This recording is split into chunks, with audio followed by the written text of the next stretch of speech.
Assalamualaikum warahmatullahi wabarakatuh. Selamat pagi anak-anakku. Hari ini kita belajar sambil bermain ya.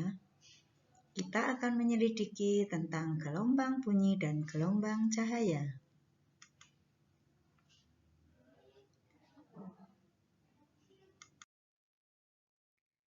Oke, pada gelombang bunyi kita akan mempelajari yaitu membuktikan perbedaan rambat bunyi pada volume air yang berbeda. Nah, kita akan bermain dengan menggunakan alat-alat dan bahan sebagai berikut. Yang pertama, sendok makan, kemudian pewarna makanan, ada beberapa gelas, kemudian air. Ini yang kalian siapkan. Kalian sudah siap? Oke, cara membuatnya atau cara melakukan kegiatannya, jika alat-alatnya sudah disiapkan, maka isi gelas dengan air dengan volume yang berbeda-beda. Setiap gelas ditetesi dengan warna yang berbeda-beda juga. Warna ini hanya dijadikan sebagai penanda saja ya anak-anakku. Kemudian susun gelas mulai dari volume air yang paling sedikit hingga paling banyak secara berurutan. Lalu, kalian coba pukul menggunakan sendok setiap gelas yang berisi air tadi. Nah, dengarkan secara seksama bagaimana bunyi dari setiap sendok yang dipukulkan ke gelas. Coba dengarkan dan amati. Apakah sama atau ada perbedaannya? Nah, ini untuk setiap gelas yang berisi air dengan volume yang berbeda, dengarkan dan amati.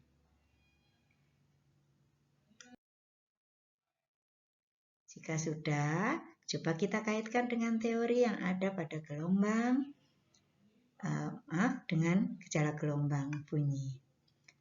Setelah melakukan percobaan, kita dapat mengetahui bahwa keempat gelas tersebut atau gelas yang mempunyai volume air yang berbeda-beda akan mempunyai suara yang berbeda-beda juga. Karena pada setiap bunyi yang dihasilkan akan mempunyai frekuensi yang berbeda-beda. Seperti gelas yang berisi volume air 1/4, jika diketuk suaranya akan lebih nyaring daripada gelas yang diberi volume air lebih banyak atau air yang penuh. Kesimpulannya, semakin kecil volume air di dalam gelas, maka frekuensi bunyi yang akan dihasilkan akan semakin kecil juga. Begitu pula sebaliknya. Nah, frekuensi ini akan mempunyai hubungan dengan cepat rambat bunyi. Oke, kalian bisa membaca di teorinya. Kalian bisa mulai berliterasi ya. Kemudian yang kedua adalah gelombang cahaya. Kalian pasti sudah tahu gelombang cahaya itu seperti apa. Contohnya apa? Oke, tujuan dari bermain kita hari ini yaitu membuktikan bahwa sifat-sifat cahaya salah satunya adalah dapat dipantulkan. Alat dan bahan yang kita gunakan, kita mencari dari sekeliling kita, ada kertas karton, ada lakban, ada penggaris, kemudian cermin, gunting atau cutter, kemudian double tip. Oke, ini cara membuatnya ya. Coba amati. Nah, siapkan semua peralatannya, kemudian ukur dan bagi karton menjadi 6 bagian. 2 berukuran 6 x 30 cm, dan 2 berukuran 5 x 24 cm, dan 2 lagi yang berukuran 5 x 6 cm. Kemudian dipotong-potong kertas kartonnya sesuai dengan ukuran ya anak-anakku. Jangan lupa juga diberi sudut 45 derajat pada karton sehingga diberi double tip. Satukan semua karton-kartonnya menggunakan lakban. Masukkan kaca cermin pada bagian yang diberi double tip dan rekatkan. Nah, rekatkan karton berukuran 5 x 6 cm di bagian atas. Nah, karton-karton yang sudah dirangkai dan direkatkan ini kita sebut dengan periskop sederhana, sehingga periskop bisa kita gunakan.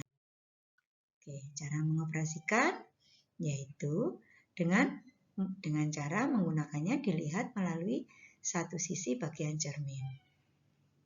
Dengan posisi cermin menghadap ke depan atau ke muka dan objek yang pada cermin yang lainnya akan terlihat objek tersebut. Terkaitan dengan teori pada gelombang cahaya, yaitu terutama untuk pemantulan ya anak-anakku, berdasarkan hasil pengamatan dengan periskop sederhana yang telah kalian buat, cahaya yang memantul dari objek cermin pada bagian atas periskop. Karena sudut cermin ini, maka cahaya dipantulkan kembali pada cermin bagian bawah periskop. Maka di cermin bagian bawah akan terlihat bayangan objek yang ada di balik penghalangnya. Oke, ini adalah kesimpulannya dari yang sudah kita lakukan. Oke, periskop sederhana ini menerapkan 2 dari 5 sifat cahaya, yaitu cahaya merambat lurus dan cahaya dapat dipantulkan. Saat menggunakan periskop, cahaya merambat lurus pada cermin bagian atas dan akan dipantulkan sehingga ke cermin bagian bawah, sehingga objek dapat dilihat oleh pengamat atau pengguna periskop. Oke, terima kasih. Sekian dulu ya anak-anakku. Ilmu fisika belajar alam. Sekian dan wassalam.